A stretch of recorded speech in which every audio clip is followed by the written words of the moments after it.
Electronic మీడియాకి అందరికీ నమస్కారాలు. రాజకీయాల్లో విమర్శలు ప్రతి విమర్శలు ఉండటం సహజమే. కానీ అబద్ధాలతో వ్యక్తిగత దూషణలు ఎప్పుడు కూడా రాజకీయాల్లో సరైనది కాదు. మా పార్టీలలో మా కార్పొరేటర్స్ కొంతమంది కాంగ్రెస్లో పోయిన తర్వాత మా పార్టీని కాపాడుకోవటం మా బాధ్యత. ఆ సందర్భంగా మేము చేసిన పనులు చెప్పుకున్నాం, తప్పులేదు దాంట్లో. ఎవరైతే భూమి పోగొట్టుకున్నారో వాళ్ళకు కూడా పట్టాలు ఇవ్వకుండా మీరు తిప్పుతా ఉన్నారు. ఇవాళ మార్కెట్ చుట్టుపక్కల పెద్ద పెద్ద రోడ్లు అవుతున్నాయని చెప్పి ఇల్లు తీసేసి వాళ్ళకు పట్టాలు ఇవ్వకుండా ఎటువంటి హామీ లేక ఇంకా రోడ్ల మీద తిప్పుతా ఉన్నారు. వీళ్ళందరి పక్షాన పెద్ద ఎత్తున ఉద్యమాలు చేస్తాం, ఎక్కడికెక్కడికి నిలదీస్తాం, ఆ ప్రజల తరపున పోరాడతాం. ప్రజలకి రావాల్సినటువంటి ప్రభుత్వం తరపు నుంచి రావాల్సినటువంటి ఏదైతే పథకాలు ఉన్నాయో వాటిని అన్నింటినీ ఇప్పించేంత వరకు కూడా బీఆర్ఎస్ పార్టీ పెద్ద ఎత్తున పోరాటం చేస్తుందని, ఇంకోసారి మా నాయకుడి గురించి కానీ మా పార్టీ గురించి కానీ మాట్లాడేటప్పుడు కొద్దిగా జాగ్రత్తగా మాట్లాడాలని చెప్పి హెచ్చరిస్తూ అజయ్ కుమార్ గారు ఎవరినే ఒక్క మాట మాట్లాడలే. 2 వేదికల నుంచి కూడా చెప్పింది ఏంటంటే, మీరు అభివృద్ధి పదంలో పనిచేసి ప్రజాప్రతినిధులుగా బీఆర్ఎస్ సారథ్యంలో కేసీఆర్ గారి ఆశీర్వాదంతో నా నాయకత్వంలో ఖమ్మం నగర అభివృద్ధిలో కీలక ప్రజలు పెంచుకున్నారు. అయినా ఇప్పుడు పార్టీ మారాల్సిన అవసరం ఎందుకు వచ్చింది?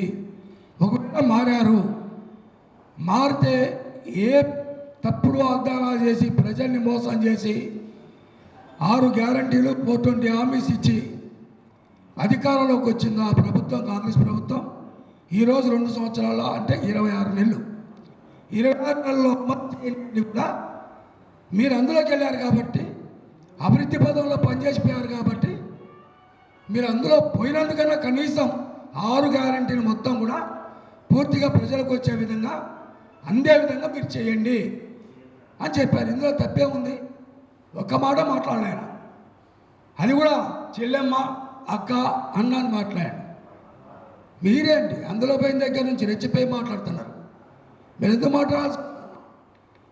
ఏం చేశారని మీరు మాట్లాడుతున్నారు? కాంగ్రెస్ పార్టీ 26 నెలల్లో మీరు ఖమ్మంలో పత్రికా సోదరులందరూ తెలుసు ఏం చేశారు. ఒక్క పని చూపెట్టమనండి. తుమ్మల సాగర్ అభివృద్ధి ప్రదాత గతంలో, ఇప్పుడు కాదు, ఇప్పుడు చెప్పాలండి. ఎక్కడ చేశారు చెప్పండి. ఒక్కటి మేము చేసిన శంకుస్థాపన లకారం పక్క నుంచి వచ్చే 10 కిలోమీటర్ల కాలం అండర్ గ్రౌండ్ డ్రైనేజీ, పెద్ద డ్రైను. అది ఆల్రెడీ అప్పుడు మంత్రిగా ఉన్న పువ్వాడ అజయ్ కుమార్ గారు శంకుస్థాపన చేసిన రాయి ఇప్పటికి కూడా ట్యాంక్ మేము చూపెడతాను నేను వస్తే. మళ్ళీ అదే తిరిగి శంకుస్థాపన చేశారు. అది అభివృద్ధి? ఖమ్మంలో ఎక్కడ మీరు అభివృద్ధి చేయడానికి ఆస్కారం లేకుండా అన్ని రోడ్లు నిర్మించాం, అన్ని పార్కులు నిర్మించాం, అందరికీ మంచినీళ్ళు అందించాం. రోడ్లు విశాలంగా వెడల్పించింది. ఇల్లందులో సుమారు 40 గ్రామాలు కూడా విస్తరించేటట్టు చేశాడు అజయ్ కుమార్ గారు. కొత్త కలెక్టర్ ఆఫీస్ వెంకటాయపాలెం కాడ నుంచి అవతల వరకు కూడా 2 వైపులు డివైడ్ కట్టేసి బ్రహ్మాండంగా చూపించాం. మేము అభివృద్ధి చేశాం. ఎక్కడ చేశాం చెప్పండి. ఇవన్నీ ఒక్కసారి ఆలోచించాల్సిన అవసరం ఉంది. చేసిన గతంలో ఎక్కడో ఒకసారి చేస్తే మేము అభివృద్ధి చేసిందంటే మేమేమంటామండి? మేమేమంటలే దానికి. అది చెప్పుకుంటూ అయిపోయింది. ఇప్పుడు ఏం చేశారని అడుగుతున్నాం. ఈ 26 నెలల్లో ప్రజలకి మీరు ఇచ్చిన వాగ్దానాలు మీరు ఏం చేశారు చెప్పండి. కనీసం తులం బంగారం ఇస్తానంటారు. ఈ 2 సంవత్సరాల్లో తులం బంగారం ఎవరికైనా ఇచ్చారా? 40,000 రూపాయలు ఫిక్షన్ చేస్తానన్నారు 2000 నుంచి. చేశారా? ప్రతి మహిళకి 2600 ఇస్తానన్నారు. ఇచ్చారా? ఇవ్వలేదు కదా. మరి అంతే ప్రతి విద్యార్థులకి స్కూటీ ఇస్తూ ఉన్నాము, కాలేజీకి వెళ్ళొచ్చు అని చెప్పారు. అట్లా విద్యార్థులకి ఇవ్వకుండా మోసం చేశారు. 2 లక్షల ఉద్యోగాలు ఇస్తున్నారు. ఒక్క ఉద్యోగం కూడా ఇంత ప్రభుత్వం. ఇవన్నీ అడిగితే మీ కోపం. మీరు చెప్పినే చేయమని అడుగుతున్నాం. ప్రజలకు ఏ అబద్ధపు మాటలు చెప్పి మీరు గెలిచారో వాటిని నిజాలు చేయమని అడుగుతున్నాం. వాటిని అబద్ధం. ప్రజలు ఎదురు చూస్తున్నారు. మీ ఎమ్మెల్యేలు, మీ మంత్రులు యాడిపోయిన ప్రజలు నిలదీస్తున్నారు. ఇప్పుడు మేమేమో అడగాల్సిన అవసరం లేదు. పాప ముఖ్యమంత్రి గారు దావోస్ పోయాడు. ఆయన సీటుకి వేస్తారు. ఇక్కడ మన జిల్లా మంత్రి గారు స్టార్ట్ చేశాడు. 3 మంత్రులు. ఇది ప్రధాన అంశం, రాసుకోండి మీరు. భట్టి గారి మీద ఆయన రాపించిండు, ఆయన మీద భట్టి గారు రాపిస్తాడు. ఇవాళ ఏం జరగబోతుంది రేపు పొద్దున ప్రజలు ఆలోచిస్తున్నారు. అది చూసుకోండి ముందు. మీ ప్రభుత్వంలో ముఖ్యమంత్రి ఆ ముఖ్యమంత్రి ఉంటాడా, ఈ ముఖ్యమంత్రి ఉంటాడా, మళ్ళా గతంలో లాగా సంవత్సరంకో ముఖ్యమంత్రి మారుతారా? ఈ ప్రజలకు ఏం సమాధానం చెప్తారు చెప్పండి మీరు. వాటి గురించి ఆలోచించకుండా, అభివృద్ధి గురించి ఆలోచించకుండా ఏంటండి అసలు ఈ పార్టీలో మార్చే చాలు. తుమ్మల గారు అందరినీ తీసుకెళ్ళి ఆ పార్టీలో పెట్టుకోవాలి. మీరు ఎక్కడ ఉంటే అక్కడ అందరూ కార్పొరేటర్ ఉండాలి, జెడ్పీటీసీలు ఉండాలి, జెడ్పీ చైర్మన్ ఉండాలి, మున్సిపల్ మేయర్లు ఉండాలి. ఇది ఎక్కడ సంస్కృతి అండి మీకు? గతంలో అంటే టీఆర్ఎస్లో ఉన్నప్పుడు ఆనాడు తెలంగాణ రాష్ట్రం టీఆర్ఎస్ ప్రభుత్వం ఏర్పడ్డాక కేసీఆర్ గారి నాయకత్వంలో ఈ రాష్ట్రాన్ని బంగారు తెలంగాణ చేసే సందర్భంలో మిమ్మల్ని అందరినీ సమూహంగా తీసుకెళ్ళి దాంట్లో ఆ నిర్మాణంలో భాగస్వామ్యం అందరూ వెళ్ళారు, ఇప్పటికి వెళ్ళారు. బ్రహ్మాండ అభివృద్ధి చేశాము ఖమ్మం నగరంలో మనం. ఇప్పుడు చేయాల్సిన అభివృద్ధి గురించి ఒక్కరు కూడా మాట్లాడరండి మీరు. మున్సిపాలిటీ ఒక్క ఉదాహరణ మున్సిపాలిటీ తీసుకోండి. ఇవాళ మున్సిపాలిటీ ఒక్క రూపాయి నిధి లేదు. చాలామంది మున్సిపాలిటీ రిపోర్టర్స్ ఇక్కడ ఉన్నారు. కొత్త నిధులు ఎక్కడైనా వచ్చినా రాలేదు. రోజు ప్రతి పత్రికలో ప్రతి మీడియాలో కార్పొరేషన్ ప్రధాన సమస్యలు అన్నీ చూపెడుతూనే ఉన్నాయి. టెండర్ అవకోదాలు కానీ, వెయ్యని టెండర్ల గురించి కానీ, వేసిన తర్వాత పనులు చేయకపోవడం కానీ, పార్కులు పడవబట్టడం కానీ, ఇవన్నీ రాస్తున్నా కూడా చెవుకుంటున్నట్టు కూడా లేదు అధికారులకి. ఈ కనుసంఘంలో అధికారులు కూడా పని చేయలేని పరిస్థితిలో ఇవాళ కార్పొరేషన్ ఉన్నది. దాన్ని పని చేయండి. ఏ డిపార్ట్మెంట్ పని చేస్తుంది? ఒక్క డిపార్ట్మెంట్ కూడా పని చేయట్లేదు. అవినీతికి ఆత్యం వస్తున్నారు అందరూ అధికారులు. వాళ్ళ దగ్గర పోయి మాట్లాడే దమ్ము మీకు ఉండదు, పని చేయించే సత్తా మీకు లేదు. యాప్కి ఒకసారి మీటింగ్ పెట్టారు మీరు, కౌన్సిల్ మీటింగ్ పెట్టి ఇప్పటికి దగ్గర 3 నెలలు దాటిపోయింది. ప్రజా సమస్యలు చాలా ఉన్నాయి. ఎన్నో సందర్భాల్లో కౌన్సిల్ మీటింగ్ ఉన్నాం. కౌన్సిల్ మీటింగ్ పెట్టుకోవడం చేత కాదు. పిలిచిన టెండర్లు పనులు అయితేనే లేవా అని రివ్యూ చర్చలు పెట్టడం చేత కాదు మీకు. మనం ఎందుకు కార్పొరేషన్లో ఉండి కౌన్సిల్ నడపలేనప్పుడు 3 నెలలు టైం లేదుగా. 3 నెలల్లో ఎన్నికలు వస్తున్నాయి, ప్రజలకు సమాధానం చెప్పాల్సిన అవసరం ఉంది. కాంగ్రెస్ ప్రభుత్వం 26 నెలల తర్వాత వచ్చిన తర్వాత ఈ ఖమ్మం నగరంలో చేసిన ప్రధాన అభివృద్ధి అంటే చెప్పానండి. 11 క్రాస్ రోడ్ సర్కిల్లో పెద్ద వాచి పెడతా ఉన్నారు. పెడతాం అని 4 నెలల నుంచి చెప్తున్నారు, ఇంతవరకు కాలేదు. నిన్న కిలా దగ్గర ఒకటి జాఫరాబాద్ దగ్గర అభివృద్ధి అన్నారు. అది పూర్తిగా ఇవాళ మీరు పెట్టిన డబ్బులన్నీ పోయినాయి. ఆ అభివృద్ధి అంతా కుంటుపడదు. మీరు పోయి చూడండి ఒకసారి, మళ్ళా పడవపడది. తర్వాత కిలా నుంచి నరసింహ టెంపుల్ వరకు రోప్వే అన్నారు. ఈనాడులో నిన్న రాశారు, ఇంకో పత్రికలో కూడా చూశాను నేను, ఒక మీడియాలో కూడా చూపెట్టారు. దానికి సంబంధించిన శంకుస్థాపన బేస్ పట్టం కట్టేసినప్పుడు అది పడవబడిపోతుంది. ఏంటి మాటలు? సంవత్సరం నుంచి చెప్తున్నారు తుమ్మల గారు కానీ, తుమ్మల గారు అనుచర వర్గం కానీ. రోపే వేస్తున్నాం. ఏది రోపే చెప్పండి? అదే కాదు, ఆ జాఫరాబాద్ బాగు చేశారు, అన్ని పక్కబడది. ప్రజాధనం దుర్వినియోగం ఎవరికి కావాలండి? రోడ్వే. ఖమ్మంలో చాలా సమస్యలు చేయండి. అసలు చేయడం చదువు ఖమ్మంలో విపరీతమైన ట్రాఫిక్ పెరిగింది. ఏ రోడ్డు కూడా పోలే పరిస్థితి. ఏ రోడ్లన్నా పోవాలన్నా కూడా భయం వేసే పరిస్థితి.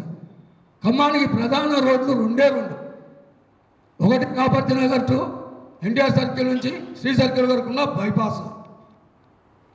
2 జెపీ సెంటర్ నుంచి 11 క్రాస్ రోడ్ నుంచి మొత్తం అదే శ్రీ సర్కిల్ నుంచి వయా మళ్ళా అంబేద్కర్ సెంటర్ నుంచి ఇటు మార్కెట్ పోయే తర్వాత ప్రకాశం బ్రిడ్జి వరకు, దాని లింకప్ పౌనగొడ్డు దోసలకు. ఈ తప్ప ప్రధాన దారులు ఉన్నాయండి.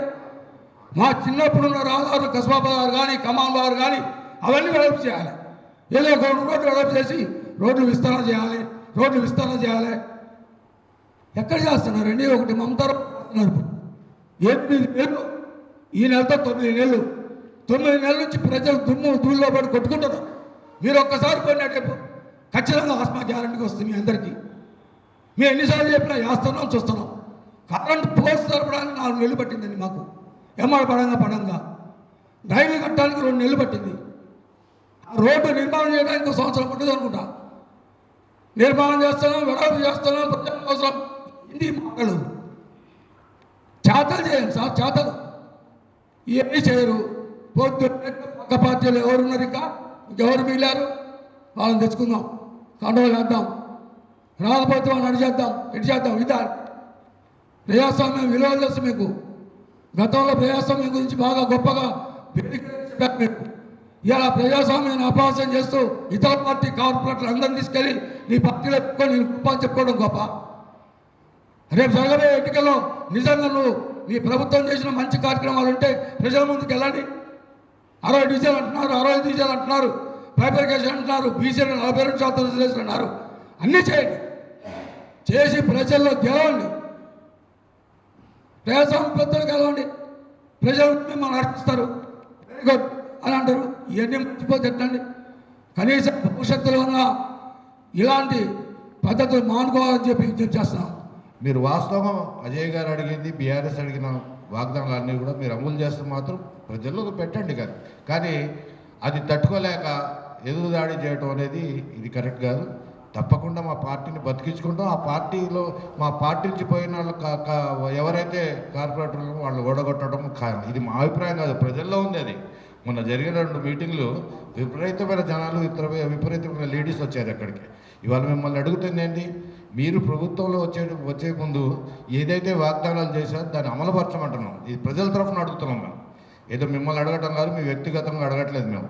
మీరైతే ఏ వాగ్దానాలు చేశారో అది అమలుపరచమన్నాం. అది ఎందుకు అమలుపరచట్లేదు? ఇవాళ అడగాలంటే ఇవాళ ఈ ప్రభుత్వంలో ఉన్న మంత్రులందరికీ చాలా విషయాలు అడగచ్చు. కానీ మీరు అఫీషియల్గా పెట్టి కార్డులు వేయించి పంచిన వాగ్దానాలను అమలు చేయమంటున్నాం. ప్రజలను చెప్తాను, మీరు వచ్చిన తర్వాత మీరు అడగండి, ఏ వాగ్దానాలు అయితే చెప్పారో దాన్ని అమలుపరచమని అడగండి, నిలదీయమన్నాం. తప్పేం దాంట్లో?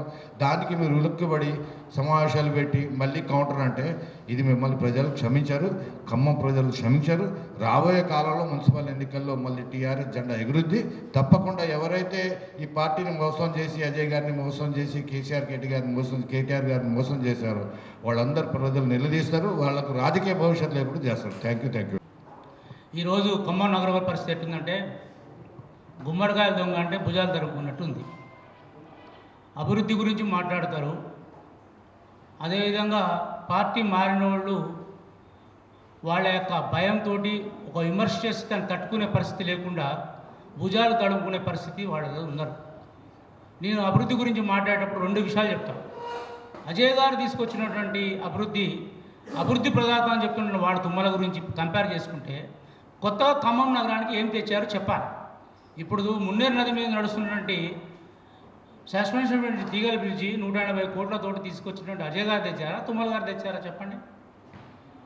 మున్నేరు నది మీద వర్షాలప్పుడు ఇల్లు మునిగిపోతున్నది గోడ కోసం తీసుకొచ్చిన 100 కోట్లు ఎవరు తెచ్చారు? అజయ్ గారు తెచ్చారు. ఎవరు తెచ్చారు? 2000 కోట్ల రూపాయలు పెట్టి ఖమ్మం నగరాభివృద్ధి చేసినామని చెప్తున్నారు వాడు కాంగ్రెస్ నాయకులు. నేను చెప్తున్నా, నా డివిజన్లో 2023 అక్టోబర్ తర్వాత ₹1.10 పని కూడా చేయలేదు.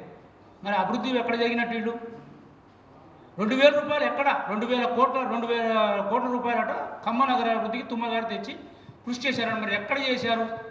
నేను కొత్తగా ఏమన్నా రోడ్లు నిర్మించారా, కొత్తగా ఏమన్నా ఫ్లైఓవర్లు కట్టారా, కొత్తగా ఐటీ హబ్బులు కట్టారా, లేకపోతే ఇంకా కొత్త బిల్డింగ్లు కట్టారా అంటే ఎక్కడ అని అడుగుతున్నా కాంగ్రెస్ పార్టీ వాళ్ళని.